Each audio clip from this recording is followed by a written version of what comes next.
এই ভিডিওটা অনেক দিন আগের, যখন আমরা কোরবানি ঈদ করে ঢাকার পথে রওনা হচ্ছিলাম। আর প্রত্যেকটা মায়ের গায়েই একটি মা মা ঘ্রাণ থাকে, যেটা আমি সব সময়ই পাই।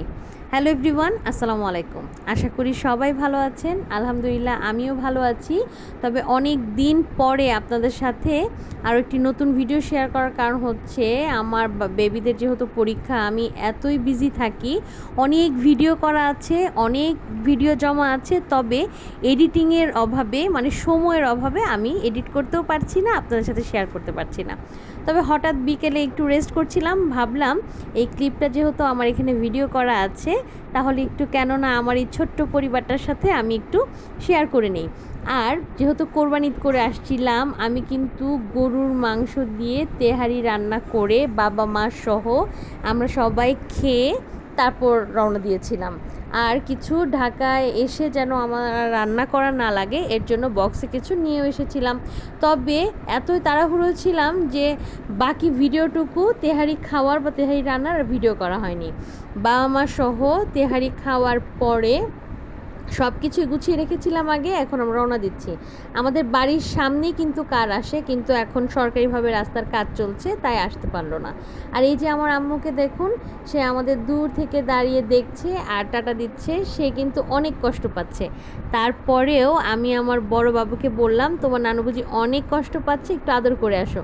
আমার আম্মু আমাদেরকে আদর করে দিল।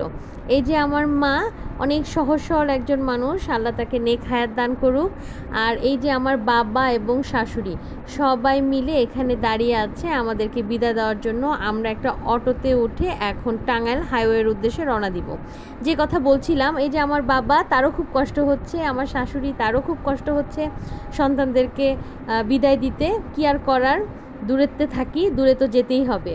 তো অনেকক্ষণ হাইওয়েতে দাঁড়ানোর পর প্রায় 3 ঘন্টা আমরা উবারে কল দিতে দিতে একটা উবার পিক করলো, দেন 3 ঘন্টার অপেক্ষার অবসান হলো। কথায় আছে না, ধৈর্যের ফলটা মিঠা হয়। আসলে অনেকক্ষণ 3 ঘন্টা আমরা টাঙ্গাইল হাইওয়ে বাস স্ট্যান্ডে ওয়েট করার পর যাত্রাটা বেশ ভালোই ছিল, আরামেই উবারে বাসায় চলে এসেছি।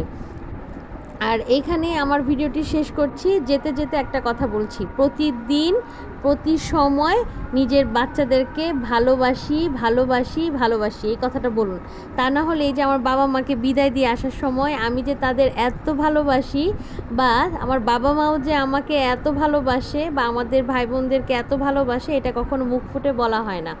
তো প্রতিদিন বাবুদেরকে ভালোবাসি এই কথাটা বলুন, যেন বড় হয়ে ওরা আপনাকে ভালোবাসি বলতে কোনো রকম জড়তা ফিল না করে।